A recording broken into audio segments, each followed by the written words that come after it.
Good evening, my name is Brianna Bryan, and tonight I will be talking about ADHD in day-to-day life. By a show of hands, who knows somebody that has been diagnosed with ADHD, or have you personally been diagnosed with ADHD?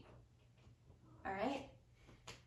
My credentials for this subject: in 2017, I personally was diagnosed with ADHD and have taken Vyvanse, an ADHD aid medication, ever since. I have a passion for psychology, and I plan to pursue psychology as my major. Therefore, I've done extensive research not only about ADHD, but multiple mental health issues.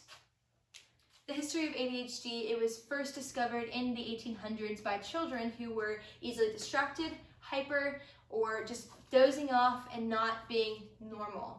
Their tactics for curing this was by having isolation rooms to punish them and hopefully to turn them from being as distracted.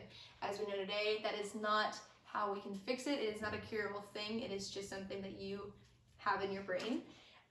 By the 1980s, it was found or renewed to be what we know ADHD to be today. They realized that the symptoms in childhood ADHD for some people did carry on into their adult life, which encouraged them to pursue this thoroughly. ADHD background: according to ADHDawareness.org, 9.4 children in the U.S. have ADHD, predominantly men, and 5% of adults have ADHD. A common question is, how do you develop it? Are you born with it? Do you get it? The answer is both. Sometimes it's genetics. It can be from the parents, or birth defects with your mother consuming alcohol, smoking, or doing any kind of drugs during the pregnancy. It can affect the brain as it is developing in the womb.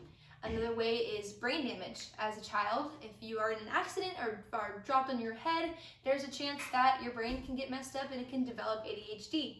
Another way is environmental circumstances, such as air pollution, stuff in the water, just different things in your environment that you don't have control over. In the developing years, it can affect your brain.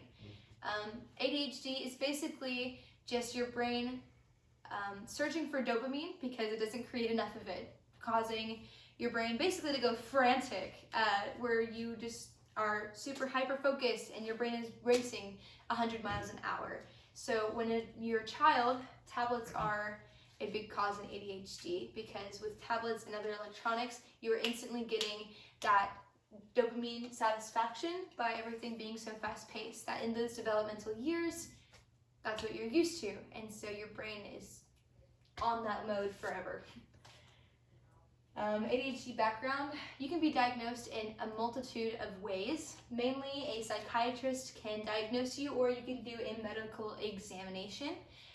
There are online tests to see if you do have ADHD on the internet, but self-diagnosing is typically frowned upon, not just for ADHD, but other mental illnesses. Mental health and ADHD: people with ADHD are subject to have other mental health issues, such as depression, OCD, anxiety, dissociation disorders. People with ADHD are most commonly expected to have poor relationship statuses. They are more common to have unstable relationships with friends, romantic partners, or even family members. Work and school can be very, very difficult for them due to the other mental health problems. Common misconceptions about ADHD is that it is just a quirk and not a real mental illness. And a lot of people will say that it is just you being hyper, just a personality trait, but in reality it is so much more than that. Day-to-day struggles: people with ADHD struggle with a variety of issues in their day-to-day life. Some of these include motivation, distractions, and hyperactivity. Another thing that people struggle with all of that is just procrastination when it comes to even the smallest task, as getting your room clean or a big presentation due the next day for work or school. It affects big and small. Other different symptoms of ADHD include lacking of sustained focus, making careless mistakes, big or small, becoming a poor listener, or having poor organization skills. You can get easily distracted, and you fail to follow through with tasks or instructions. This is not intentional, and a lot of people will say that this is just stemming from laziness if they do not do their extensive research.